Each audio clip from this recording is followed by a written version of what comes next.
ధాన్యం కొనుగోలు కేంద్రాలలో రైతులకు మేలు జరిగే విధంగా చూడాలని సూర్యాపేట జిల్లా కలెక్టర్ తేజస్ నందలాల్ పవర్ అన్నారు.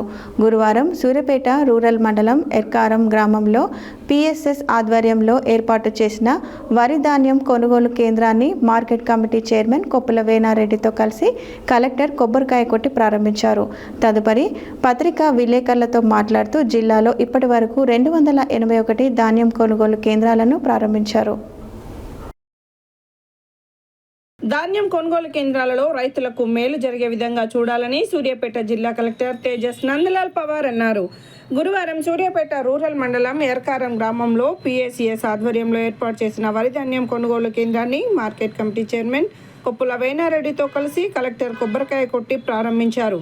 తదుపరి పత్రికా విలేకరులతో మాట్లాడుతూ జిల్లాలో ఇప్పటి వరకు 281 ధాన్యం కొనుగోలు కేంద్రాలను ప్రారంభించామని, వడ్ల మిల్లులను కూడా గుర్తించడం జరిగిందని, కొనుగోలు కేంద్రాలకు వ్యవసాయ శాఖ అంచనాల ప్రకారం 4 లక్షల మెట్రిక్ టన్నుల వరి ధాన్యం రావచ్చని, ఈ ధాన్యం కొనుగోలు కేంద్రాలలో బేసిక్ మౌలిక సదుపాయాలైన వేయింగ్ మిషన్లు, మాయిశ్చరైజింగ్ మిషన్లు, తాగునీరు, టెంట్లు, వర్షాలు వస్తే అత్యవసర పరిస్థితులలో టార్పాలిన్ పట్టాలు, ట్యాజింగ్ మిషన్లు, సన్నవడ్ల కొనుగోలు కేంద్రాలలో కాలిబర్ స్కేల్స్ ఏర్పాటు చేశామని, 2-3 మండలాలకు కలిపి ఒక ట్రాన్స్పోర్ట్ కాంట్రాక్టర్ను ఏర్పాటు చేశామని, జిల్లా స్థాయిలో కలెక్టరేట్లో కంట్రోల్ రూమ్ ఏర్పాటు చేశామని, దీనిని జిల్లా కలెక్టర్, అదనపు కలెక్టర్ జిల్లా స్థాయిలో ధాన్యం కొనుగోలులను పర్యవేక్షిస్తారని, అలాగే మండల కేంద్రాలలో మండల స్థాయిలో ధాన్యం కొనుగోలు కమిటీని ఏర్పాటు చేశామని, వీరు ఆయా మండలాల పరిధిలో ఏర్పాటు చేసిన ధాన్యం కొనుగోలు కేంద్రాలను పర్యవేక్షిస్తారని,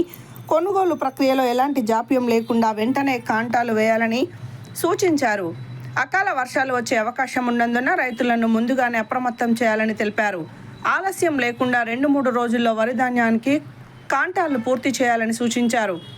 రైతులకు ఎలాంటి ఇబ్బందులు తలెత్తకుండా అన్ని చర్యలు తీసుకోవాలని పిఎస్సిఎస్ అధికారులను కలెక్టర్ స్పష్టంగా చెప్పారు. ఈ కార్యక్రమంలో జిల్లా సివిల్ సప్లై అధికారులు మోహన్ బాబు, శ్రీధర్, జిల్లా కోఆపరేటివ్ అధికారి ప్రవీణ్, అధికారులు, పిఎస్సిఎస్ సభ్యులు తదితరులు పాల్గొన్నారు. Okay, ready. అందరికీ నమస్కారం. సూర్యాపేట జిల్లాలో మనం ప్యాడీ ప్రొక్యూర్మెంట్ సంబంధించిన అన్ని అంశాలు మనం స్టార్ట్ చేయడం జరిగింది. వ్యవసాయ శాఖ అంచనా ప్రకారంగా మనకి దాదాపు 4 లక్షల మెట్రిక్ టన్నులు మన ప్యాడీ ప్రొక్యూర్మెంట్ సెంటర్లో వచ్చే అంచనా ఉన్నది. వాటికి మనం కోఆర్డినేషన్లో మిల్స్ ఐడెంటిఫై చేసి ట్యాగింగ్ చేయడం కావచ్చు.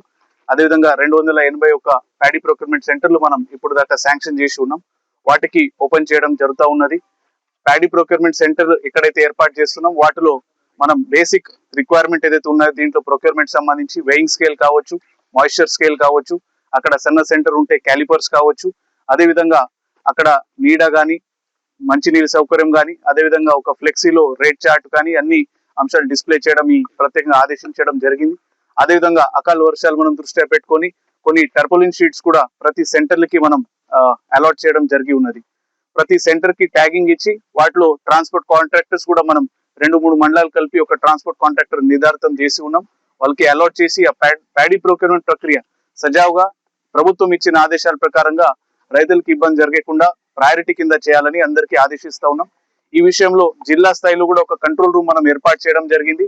అడిషనల్ కలెక్టర్ గారి స్థాయిలో కావచ్చు, నా స్థాయిలో మేము రెగ్యులర్ గా ఎవ్రీడే దీనికి టెలికాన్ఫరెన్స్ తీసుకొని మానిటర్ చేయడం జరుగుతూ ఉన్నది. అదేవిధంగా ఎక్కడైతే కంప్లైంట్స్ వస్తే వాటికి ఇమీడియట్లీ పరిష్కారం చేయడానికి మండల స్థాయిలో ఉన్న అధికారులకి ఒక కమిటీ కాన్స్టిట్యూట్ చేసి ఆయా మండలాల్లో వాళ్ళు ఆ లొకేషన్ లో కోఆర్డినేట్ చేసి రిజాల్వ్ చేయాలని వారికి తెలియజేసి ఉన్నాం. ఇప్పటికే చాలా ప్యాడీ ప్రొక్యూర్మెంట్ సెంటర్లో మనం ఇప్పుడు కూడా చూసినాం. ఇప్పుడు పేమెంట్ చేస్తే అది మాయిశ్చర్ ఇంకా మనకి రాలేదు, 23 కనిపించింది.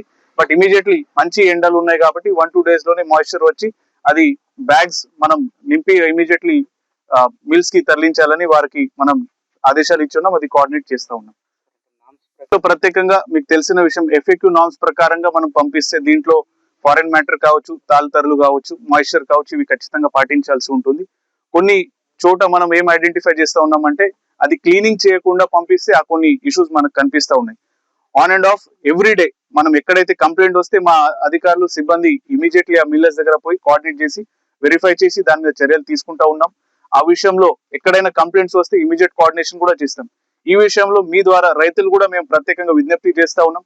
మనం ప్యాడీ కట్ చేసిన తర్వాత అది క్లీనింగ్ చేసే ప్రక్రియ ఖచ్చితంగా, ఎందుకంటే కొంత తాళ్ళు తరలు ఎక్కువ ఉండే ఆస్కారం ఉంటే అది మళ్ళీ పేమెంట్ లో అక్కడ పోయి ఇబ్బంది అయ్యే ఆస్కారం ఉంటుంది. అదేవిధంగా గతంలో ఒక సెంటర్ లో తప్పు విషయాలు మా దృష్టికి తీసుకురావడం జరిగితే వాటి మీద కఠినాత్మక చర్యలు తీసుకోవడం జరిగింది. ఇక్కడ కూడా ప్యాడీ ప్రొక్యూర్మెంట్ లో రైతులకి మేలు జరిగే విధంగా మాత్రం చేయాలని మేము ఆదేశిస్తా ఉన్నాం. దీంట్లో తప్పుదారులు ఏమైనా వెళ్తే వారి మీద స్ట్రిక్ట్ యాక్షన్ తీసుకోవడం కూడా జరుగుతూ ఉన్నది మీకు తెలియజేస్తా ఉన్నాం.